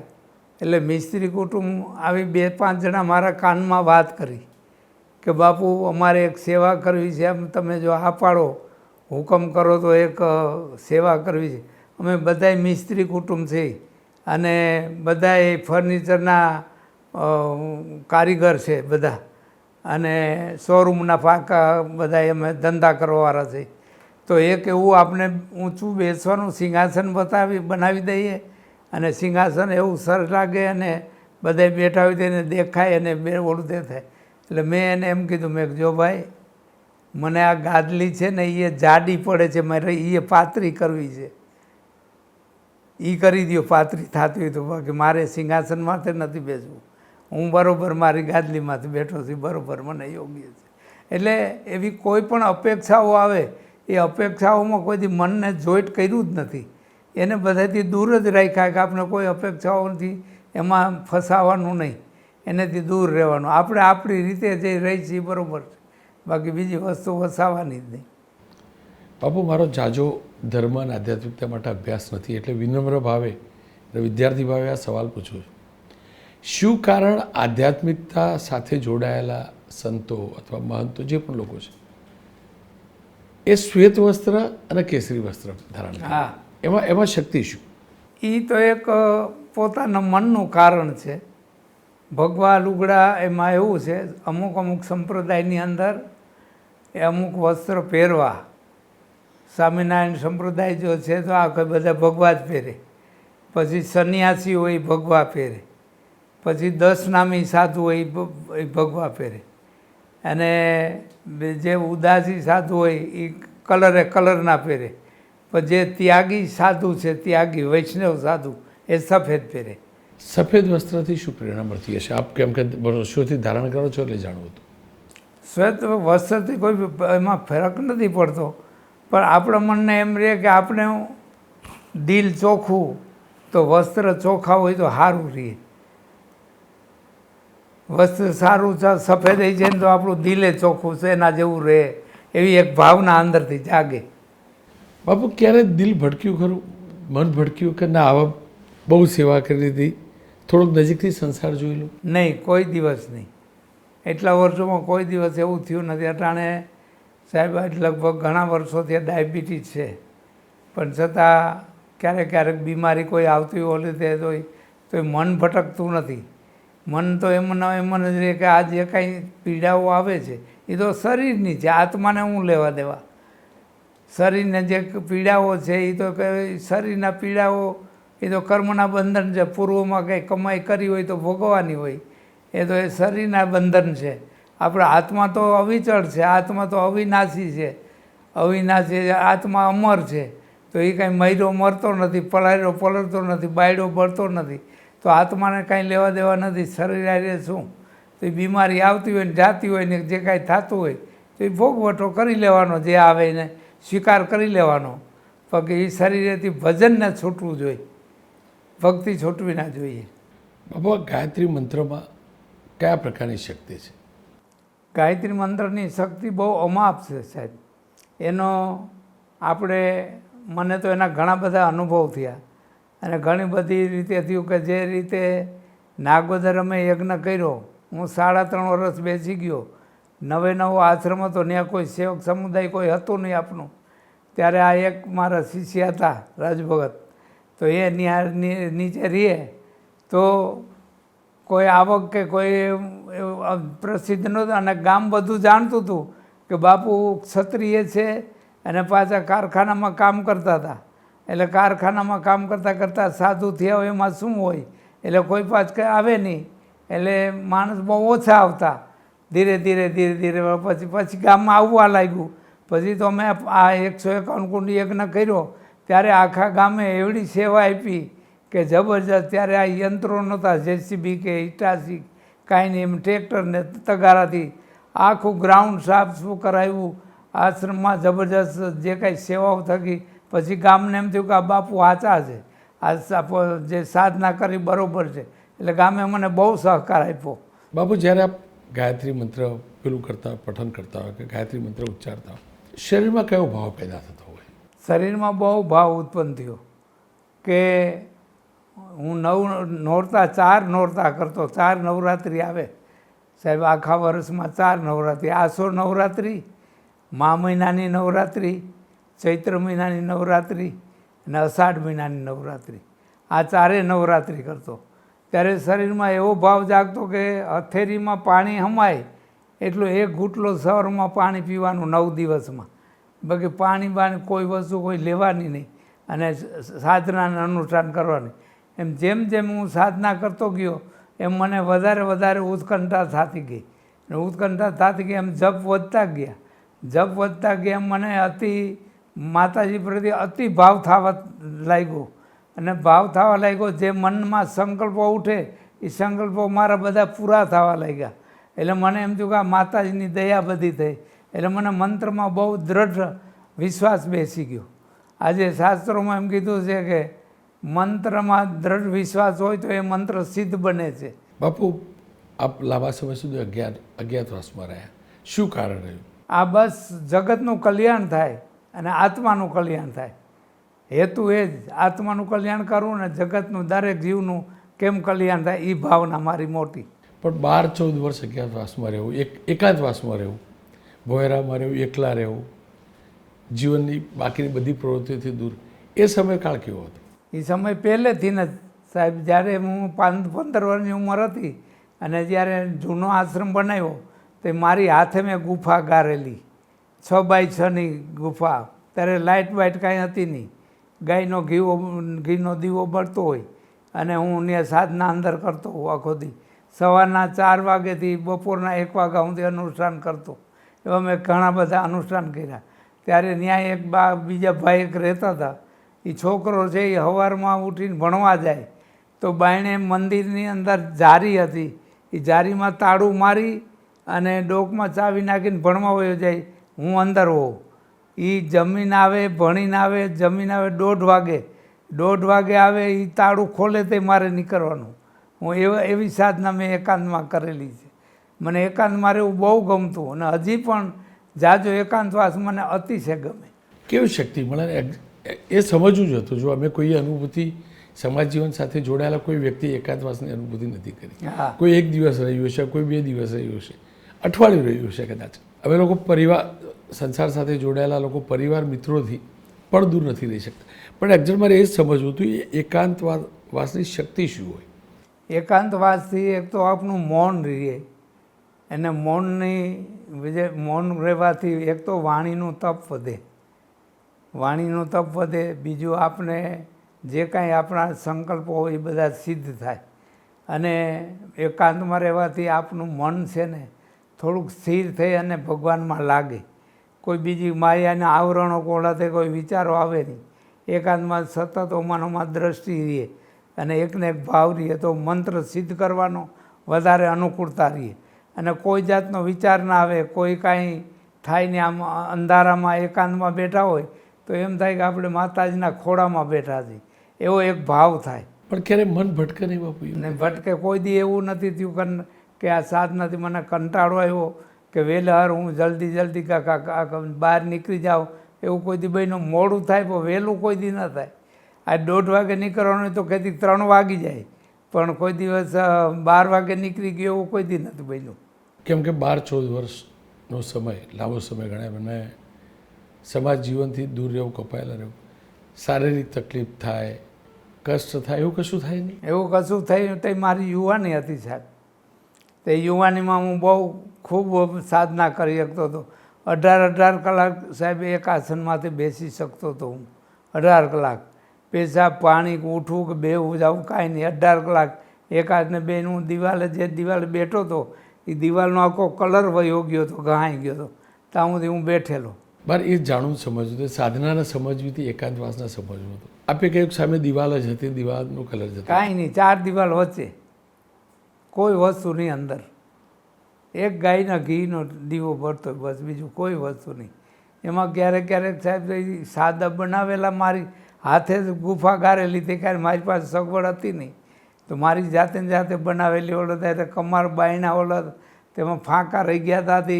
ઉનાળાની ચોમાસાની ઋતુ હોય તો દરેક જીવ અંદર ગરી જાય. હરપને પૈડકા નીકળે, વીછી નીકળે, કાન ખજોરાય, બધાય મારી હારે. મારું અનુષ્ઠાન તો હું ઊભો ના થાવ. એ ખૂણામાં બેઠા હોય ટાઢાઈમાં, હું બેઠો હોઉં. મારી પાસે એક ટોચ બત્તી રાખી હતી અને એક સીપીઓ રાખ્યો હતો. હું જ્યારે સાધનામાંથી ઉઠું ત્યારે એક ડબલામાં લઈ આવું પકડીને, પછી બાયણે ફેંકી દઉં. એવી રીતે પણ હું જનાવરની હારે બેહીને મેં સાધના કરેલી છે. પણ એ જીવજંતુઓ ચલિત ના કરે બાબુ? નહીં, સાનું ના બેઠા શાંતિથી. ઠંડક અંદર લાગે, બહાર તાપ હોય, બહુ ગરમી ને બફારો હોય તો અંદર એને ઠંડકમાં મજા આવે. કેમ કે સૂર્યપ્રકાશ પણ નહીં આવતો હોય. હા, અને એવું કહેવાય સૂર્યપ્રકાશ વગર જીવન ન હોય છે. હા, તો એ કેવી રીતે શક્ય બન્યું? હવે એ તપની એક સાધનાની કોઈ શક્તિ કામ કરે છે સાહેબ. આજે એટલા વર્ષોમાં સૂર્યનો પ્રકાશ ક્યારેય નથી લીધો. હવે અટાણ બધા ડૉક્ટરો એમ કહે છે કે તમે સૂર્યનો પ્રકાશ લ્યો, પણ એવો સમય મળતો નથી. એટલે સવારમાં વહેલા ઉઠીને બેસી જવાનું હોય, પછી સાંજ સુધી સતત સાધના કરવાની હોય. મેં ક્યાંક એ પણ વાંચ્યું, આપના વિશે અભ્યાસ કરતો હતો તો કે આપે 12 12 વર્ષ કરવાની હતી સાધના, પછી 14 વર્ષ કરી. 14 વર્ષ એ શું કારણ હતું? એનું કારણ શું હતું? કેમ વધારી દીધી? બધા તો ઉપરથી લિમિટ કે ભાઈ જલ્દી પૂરું થાય. મંદિરનું કામ ચાલતું હતું, એટલે મંદિરના કામને ચાલતું હતું એને હિસાબ 2 વર્ષ વધારે થયા, એટલે 12માંથી 14 થયા. બાપુ, મેં એ પણ વાંચ્યું ક્યાંક કે એ સાધના પછી તમે જ્યારે બહાર આવ્યા એટલે તમારા ચહેરાનું તેજ બદલાઈ ગયું, તેજ વધી ગયું હતું. શું હતું એ?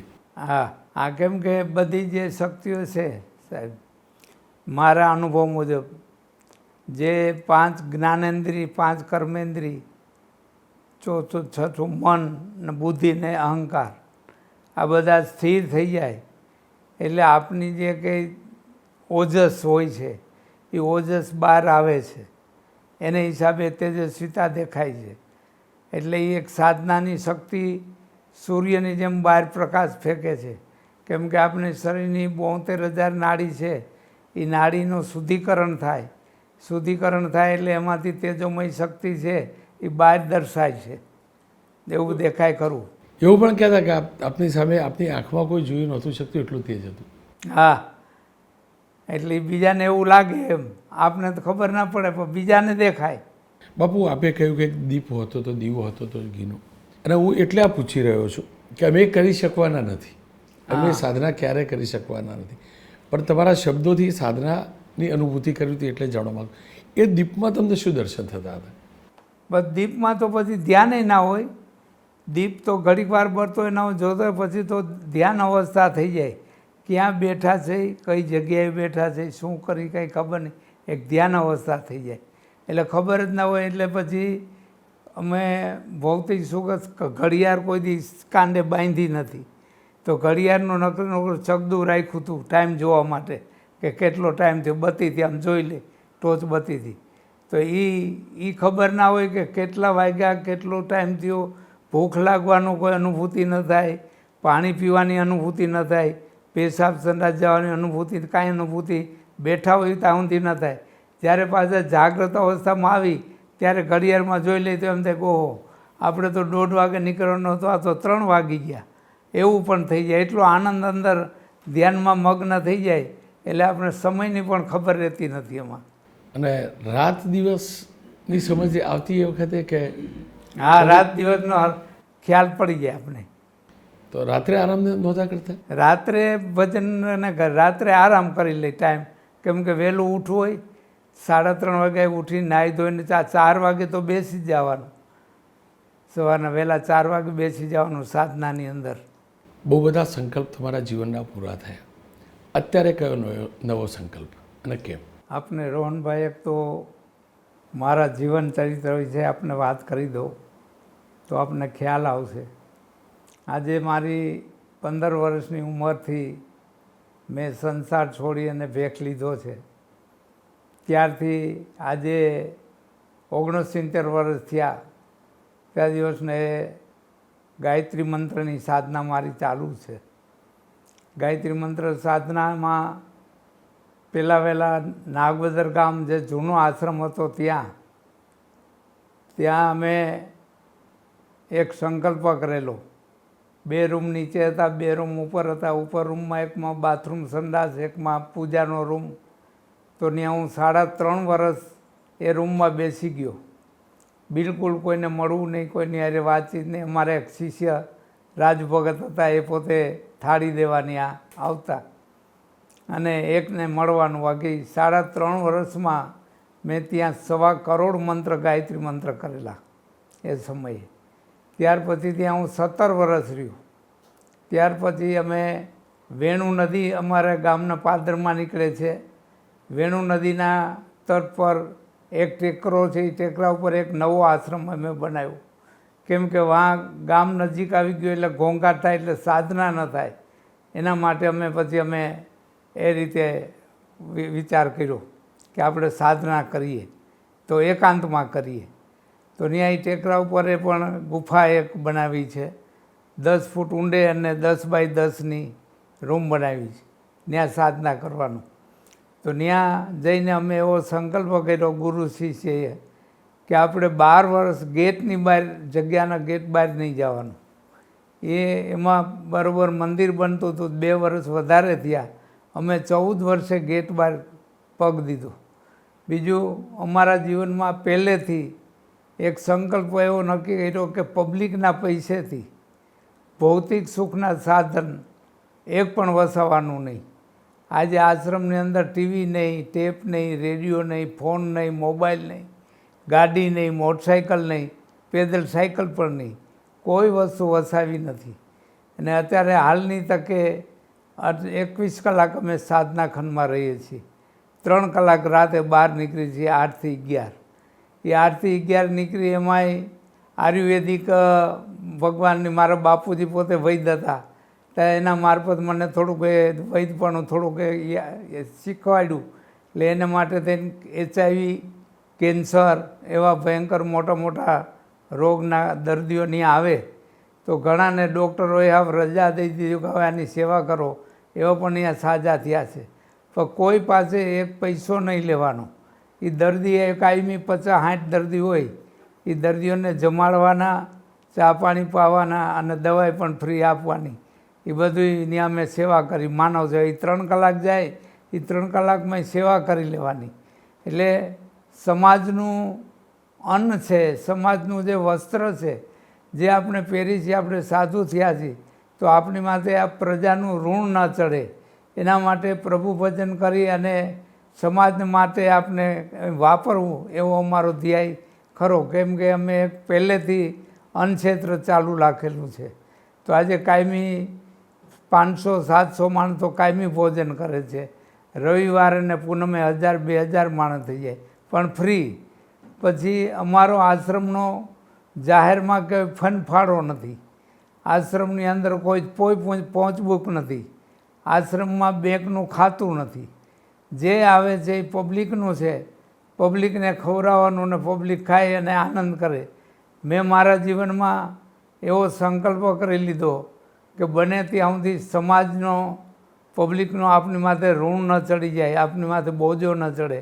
એટલે આપણે ભજન કરીને એમાંથી છૂટી જવું. 2 રોટલી ખાઈ છીએ તો 2 રોટલીમાંથી છૂટી જવું.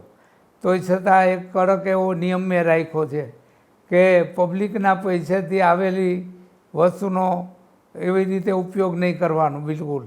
તો મેં આજે 47 વર્ષ થયા ઘી દૂધ મોઢામાં નથી નાખ્યું. આજે એ સારું નથી નાખ્યું કે ગરીબ માણસ તંગતોડ મહેનત કરે છે તો એને છાશ નથી મળતી. તો અમારે કાંઈ મહેનત નહીં કરવાની, બેઠા બેઠા માળા ફેરવાની. તો આ શરીરને કોઈ આલ નથી, કોઈ મહેનત નથી. તો આવું અનાજ ખાઈને આપણે પાપે ભરાવવું અને એનો ઋણ ચૂકવવો, પાછો જન્મ લેવો પડે, એ કરતાં એ ન ખાવું એ સારું. બસ 2 રોટી અને શાક સિવાય કોઈ વસ્તુ મારીને 47 વર્ષ થઈ ગયા. એટલે જેમ મને એમ સમાજનું કલ્યાણ કેમ થાય, સમાજનું હિત કેમ થાય, એના માટે અમે ત્યાં નાગોદર હતા, ત્યાં 151 કુંડી યજ્ઞ કરેલો 3 દિવસનો. અને ત્યાં પણ દવાખાનું, આયુર્વેદિક દવાખાનું ખોલેલું અને ઘણા ડૉક્ટરોએ સેવા આપી, ત્યાં પણ દર્દીઓની સેવા કરી હતી. પછી અમે હવે અહીં નવો આશ્રમ બનાવ્યો, ત્યાં પ્રાણ પ્રતિષ્ઠા હતી, ત્યાં 351 કુંડી યજ્ઞ કર્યો. એ 351 કુંડી યજ્ઞમાં પણ અમે ત્યાં પણ દવાખાનું ખોલેલું કેમ્પ. એમાં પણ ઘણા દર્દીઓએ લાભ લીધો. એમાં પાછો અમે 16ની સાલમાં પાછા અમે 551 કુંડી યજ્ઞ કર્યો. એ 7 દિવસનો હતો. 7 દિવસની અંદર લગભગ 28 થી 30 લાખ માણસે પ્રસાદ લીધો હશે 7 દિવસમાં. અને ત્યાં તો મોટો કેમ્પ કરેલો હતો. કાયમીને માટે 250 ડૉક્ટરો સેવા આપતા હતા. અહીં છે અમદાવાદથી, મુંબઈથી, રાજકોટ, જુનાગઢ, જામનગર, પોરબંદર, બધાય ડૉક્ટરો આવ્યા હતા સેવા આપવા. 2 દીદીની સેવા આપીને ફ્રી દવા. એક અમારા સેવક છે નાઇજીરિયા રહે છે, ત્યાંથી એને દવા મોકલી હતી 1 કરોડની. તો એ દવાથી દર્દીઓને 18,000 દર્દીઓને એ દવાની સારવાર મળી. અને એવી સેવા કરવાની અમારી ખૂબ ભાવના. અને સમાજનું કલ્યાણ કેમ થાય એમાં હમણાં વચ્ચે આ સાધના ખંડની વચ્ચે સાધના કરતાં કરતાં એવો વિચાર આવ્યો કે માણસ, સંસારી માણસ છે એ મૂડી ભેરી કરે પૈસાની કે મિલકત મૌલિતે. તો આપણી પાસે લગભગ આજે 54 વર્ષથી આ સાધનાને એ સાધનામાં 54 વર્ષમાં લગભગ 11થી 12 કરોડ જેટલા મંત્રો ગાયત્રી મંત્ર થઈ ગયા છે.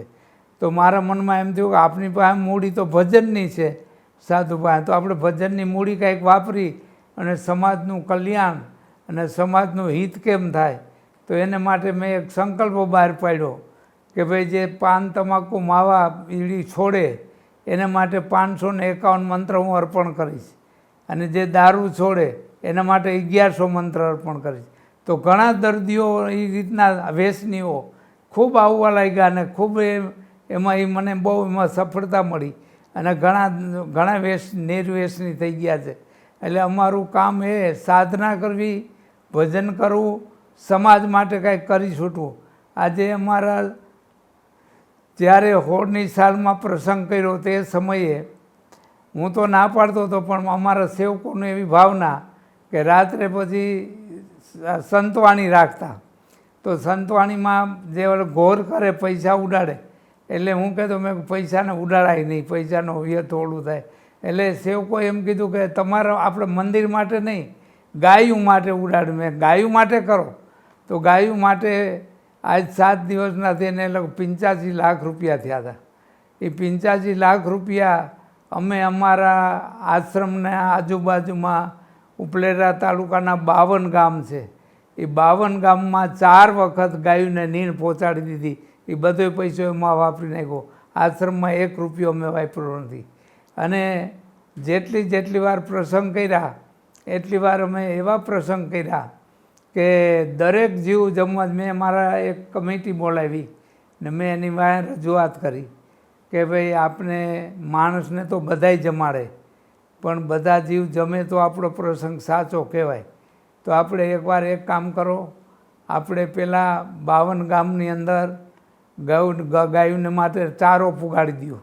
એક તો એ નક્કી કે પ્રસંગ પહેલાં, પછી પંખીને ચણ નાખ્યું 52 ગામમાં, પછી કૂતરાને લાડવા. મેં કૂતરાને લાડવા કરવાનું કારણ એ થયું સાહેબ ત્યાં અમારા અમુક સેવકો એવા છે કે બાપુને પ્રસંગ છે તો હાલો ત્યાં રાત રોકાઈ જાઓ, 2-5 દી રોકાવું.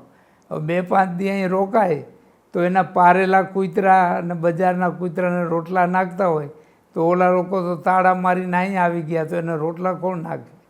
તો એ લક્ષ્ય લઈ અને એના માટે અમે લગભગ 8થી 10 ટનના લાડવા બનાવ્યા. અને લાડવા ગામે 52 ગામમાં 7 દિવસ હાલે એટલા લાડવા બધે ગામે ગામ પહોંચાડ્યા. પછી કીડીયું માટે કીડિયારોનો લોટ મોકલ્યો 52 ગામમાં, અને માછલા માટે બૂંદી, જ્યાં તરાવડા ડેમ જ્યાં છે ત્યાં એના માટે એ મોકલી. એવા 3 પ્રસંગ કે 4 પ્રસંગ કર્યા અમે. 4 પ્રસંગમાં આ ભેરું રાખેલું કે બધાય જીવ જમે અને બધાનો બીજાને તૃપ્તિ થાય, એના માટે અમારી ભાવના ખરી. બાપુ, સંસાર છોડી આધ્યાત્મિકતાનો રસ્તો પકડવો એ પ્રેરણા ક્યાંથી મળી? સંસાર છોડવામાં એવું થયું, હું આજે મારા બાપુજીને 6 દીકરા, એમાં મારો 5મો નંબર. ત્યારે નબળા વર્ષો આવતા એટલે સિમેન્ટ પાઇપની ફેક્ટરીમાં હું કામ કરતો. તો ત્યાં મારા મનમાં એમ થયું કે આપણે આમ ધંધો કરી અને જિંદગી ગુમાવી દેવું એ કરતાં આપણે સાથે સાથે ભજન કરીએ. એટલે ત્યાં સોનીનું કારખાનું હતું, રજનીભાઈ સોની. એ શેઠને કીધું, મેં કીધું એક રૂમ આપો ને તો હું અહીંયા મારી સાધના કરું અને તમારું કામે કરું. ત્યારે 3.5 રૂપિયા મજૂરી હતી 8 કલાકની એ સમયે. તો ત્યાં 70ની સાલમાં. તો ત્યાં મેં અનુષ્ઠાન કર્યું 24 લાખનું. ત્યાં ગેટ બહાર 2 વર્ષ આવવાનું નહીં, 60 મજૂરારે કામ કરવાનું, 6 મહિનાનું મૌન રાખવાનું. ત્યાં મેં 24 લાખનું મંત્રનું ત્યાં અનુષ્ઠાન કર્યું. એટલે ત્યાંથી મને વધારે વૈરાગ ઉત્પન્ન થયો કે આમનામ જિંદગી આપણી કામમાં વેડફાઈ જાય તો આપણે આત્માના કલ્યાણ વિશે કાંઈક કરવું છે તો કેવી રીતે થશે. એટલે અમારા પછી ત્યાં ઢાંક ગામ બાજુમાં ને બ્રાહ્મણ, વિદ્વાન બ્રાહ્મણ હતા મગનલાલ જટાશંકર જોશી, એની પાસેથી મેં યજ્ઞોપવિતની દીક્ષા લીધી, જનોઈની, અને ગાયત્રી મંત્રની દીક્ષા લઈને મેં સાધના ચાલુ કરી. 2 વર્ષ કારખાનામાં મેં સાધના કરી અને 24 લાખ મંત્ર મેં ત્યાં પૂરા કરેલા. તે પછી ત્યાં ગામમાં આશ્રમ બાંધ્યો. ને ત્યાં હું 17 વર્ષ રહ્યો આમ તેમ. અને મા બાપની રજા લઈને હું સાધુ થયો કે મને એમાંથી છોડો, મને છે ને આ સંસારમાં રસ નથી, મારે કાંઈક આત્માનું કલ્યાણ કરવું છે, એના માટે મને રજા આપો તો આત્માનું કલ્યાણ થાય અને સમાજનું કલ્યાણ થાય, એ માટે હું કાંઈક કરી છૂટું, એટલે મને રજા આપો. મને પ્રેમથી રજા આપી અને હું સાધુ થયો. એ વખતે એમની પ્રતિક્રિયા શું હતી? દીકરો એક સંસાર છોડી સાધુ થશે, સંત થશે, તો પરિવારની પ્રતિક્રિયા શું હતી? સંસારમાં અમે એવું હતું, સંસારમાં અત્યારે નબળા વર્ષો હતા. 6 ભાઈઓ હતા, 2-3 ભાઈઓ અમે ખેતી કરતા, 2-3 ભાઈઓ અમે કારખાનામાં કામ કરતા, એવી પરિસ્થિતિ હતી નબળી. પણ મારું બાળપણનું જીવન મારા મા બાપે જોયેલું. બાળપણમાં અમે ભણતા તો હું પાટીમાં ચિત્ર દોરતો ભગવાનના, અને ગારાના રમકડા કરતા તો હું ભગવાનના રમકડા બનાવતો ભગવાનના. ત્યાંથી મારું જીવન, અને ઘેરે પણ કામકાજ આ કરી આવી, અને મારા દાદીમાં હતા 100 વર્ષની ઉંમરના, તો કાયમી કારખાનેથી કામ કરી અને 3 કિલોમીટર થાય ત્યાંથી હાલીને આવી, અને થાક્યા હોય તો એ કાયમી રામાયણના અધ્યાય 10 અધ્યાય વાંચવાના. એટલે એ મારા દાદીમાં ને સૂઝતું નહીં, સુરદાસ હતા, 100 વર્ષની ઉંમર થઈ ગઈ હતી એટલે. તો એની પાસે મેં 11 વખત રામાયણ વાંચેલી, આખી પૂરી કરેલી. એમાંથી મને કાયમી ને કાયમી થોડું જ્ઞાન થતું ગયું કે આપણે આ સંસારની માયામાં અટવાવું નથી, સંસારની માયા બહુ બુરી છે, એ કરતાં આપણે આત્માનું કલ્યાણ કરી એવું કાંઈક રસ્તો લઈએ. તે પછી મેં આ સાધના શરૂ કરી. બાપુ, ગાયત્રી મંત્રના ગાયત્રી માના ઉપાસક, શું કારણ કે એના ઉપાસક થયા? બીજું બહુ બધું હતું તો એ જ કેમ? એમાં એવું થયું રોહનભાઈ કે મને એકવાર ઇન્જેક્શન પાકેલું. એટલે અમે ઉપલેટા બસ સ્ટેન્ડમાં, જૂનું બસ સ્ટેન્ડ હતું, ત્યાં બસમાં ઉતરી અને ત્યાંથી દવાખાને ડ્રેસિંગ કરાવવા જાય, તો ત્યાં મને 5 મુખ અને 10 હાથવાળા માતાજીનું સ્વરૂપ માથે એમ લખેલું હતું, ગાયત્રી વ્રત પૂજન. એટલે પુસ્તકો તો ઘણી બધા હતા, પણ મને આ ચિત્ર જોયા પહેરી મને અંદર એક ચોટ લાગ્યો કે મારે આ ચોપડી જોઈને આમાંથી કંઈક કરવું છે મારે. એટલે મેં ઓલા ભાઈને કીધું, મારી પાસે પૈસા અટાણે નથી, આને સાચવીને રાખી દેજો, આના 5 રૂપિયા થાય કે. મેં કહું 5 રૂપિયા લઈ આવીશ, પણ મારે આ સાધના કરવી છે. એટલે એની પાસે મેં ચોપડી લીધી ને એ ચોપડીમાં બધા મંત્રો ને શ્લોક ને બધું મારી મેળે શીખો. એમ શીખતા આખા ગાયત્રી યજ્ઞની પદ્ધતિ, આખા મેં ગાયત્રી યજ્ઞ બહાર આશ્રમમાં તો બહાર જઈને મેં 350 જેટલા યજ્ઞ કરેલા છે.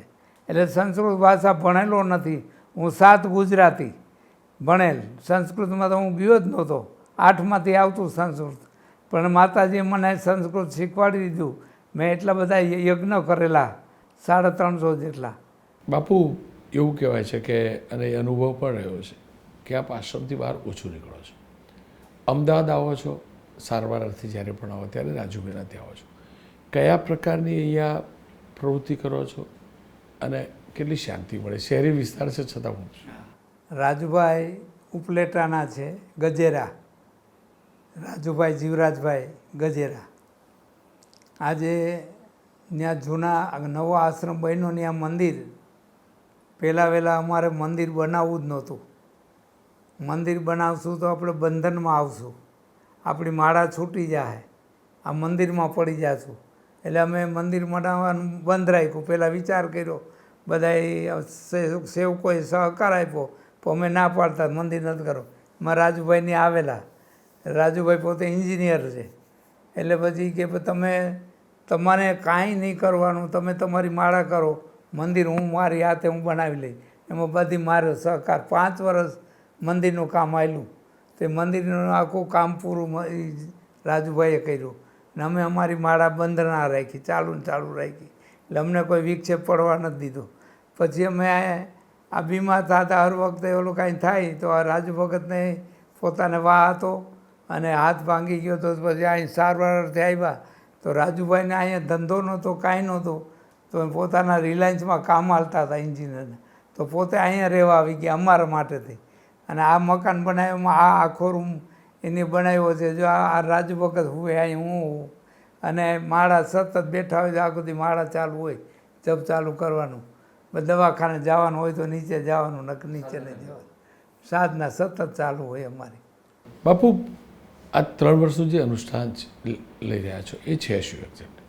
એ આજે માણસને દારૂ માટે, ફાંકી તમાકુ માટે જે અર્પણ કરવાનું નક્કી કર્યું, એટલે મનમાં એમ થયું કે આપણું ભજન ઓછું થાય તો આપણે ભજન આપણે વધારી દઈએ કે જેમાંથી કંઈક આપી શકીએ. એટલે 51 લાખ ગાયત્રી મંત્રનું અનુષ્ઠાન શરૂ કર્યું છે. હવે એને 2-2.5-3 વર્ષ થાય તો પછી કોઈને ઘીરે કે કોઈ આશ્રમમાં કે કોઈ સ્થાને જવાનું નહીં, આ દવાખાના પૂરતું જ આવવાનું, બાકી ક્યાંય નહીં જવાનું. એવો એક અમારો સંકલ્પ છે. બાપુ આપ સમગ્ર જીવનમાં કોઈ એવા વ્યક્તિને મળ્યા હોય કે એને મળીને તમને દુઃખ થયું હોય તો એ કહેવું, એવો કોઈ ઘટના? હા, એવા વ્યક્તિ ઘણા આવે છે કે જે આપણે દુઃખી થાય કે આપણી મોઢે એમ કહે કે હા હું છોડી દઈશ, દારૂ છોડી દઈશ, હું આ કુકર્મ છોડી દઈશ, આ લૂંટફાટ છોડી દઈશ, જુગાર છોડી દઈશ. એવું ઘણા કહે. પાછા અહીંથી ગેટની બહાર નીકળીને પાછા એવા ને એવા, એટલે આપણા હૃદયમાં બહુ ધક્કો લાગે કે આ માણસ કઈ પ્રકારનો છે, કેવું બોલે છે શું અને કરે છે શું. એટલે એના પ્રત્યે આપને થોડીક રંજ થાય. બાપુ કોઈ એક એવો વ્યક્તિ કે એને મળ્યા પછી તમને એક દૈવિક અનુભૂતિ થઈ હોય, એવું કોઈ વ્યક્તિ? હા, એવા પણ વ્યક્તિ મળે છે.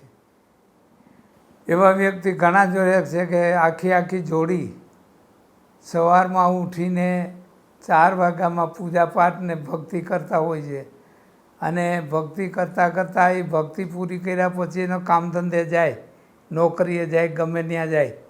પણ નોકરી નીતિથી કરવાની, પૈસો નીતિથી લેવાનો, કોઈથી ખોટું કોઈનું કર્મ કરવાનું નહીં, ખોટી સલાહ દેવાની નહીં, ખોટી સલાહ લેવાની નહીં. અને એ એવી રીતે કરતાં પછી એના બચ્ચા બાળકો જન્મેલા એને પોતાની હાર પૂજામાં બેહાડી અને ગાયત્રી મંત્રના જાપ શીખવાડે, સરસ્વતીના મંત્ર શીખવાડે, લક્ષ્મીજીના મંત્ર શીખવાડે. આજના સંતાનોમાં હોતે સંતાનોમાં શિક્ષણનો પૂરે એને આધ્યાત્મિકતા લઈ આવે એવા કુટુંબ પણ મેં જોયા છે સાહેબ. લાલબાપુ, આપના જીવનનો અંતિમ સંકલ્પ કયો? કે એમ થાય કે ભગવાનના ઘેર જવું એ પહેલાં આટલું કરીને જ જવું, તો એ શું હોય છે? બસ એક જીવનનો એક જ લાવો છે કે છેટ સુધી અંત સમય સુધી એનું સ્મરણ ચાલુ રહીએ અને અંત સમય સુધી આ સમાજની સેવા થાય અને સમાજનું જેટલું ભલું થાય એવી ભાવના, એવો અંત સુધી જોઈએ રહે તો એવી મારી ભાવના વધારે વિશેષ છે. જે પેલી સમાધિ લેવાની બાપુ વાત થાય એ કેટલી યોગ્ય કે અયોગ્ય? અનેક મહાત્માઓ એમ કે મારી સમાધિ જીવતા સમાધિ લઈ લઉં, જીવતા આ કરી લઉં. એ ખોટી વાત છે, એ જૂઠું વાત છે. જ્યારે પ્રાણ છૂટે ત્યારે સમાધિ ખરેખર અપાય, બાકી જીવતા સમાધિ લેવી એ એક આત્મહત્યા જેવું ગણાય છે. બાપુ આપનો ખૂબ ખૂબ આભાર. જય માતાજી.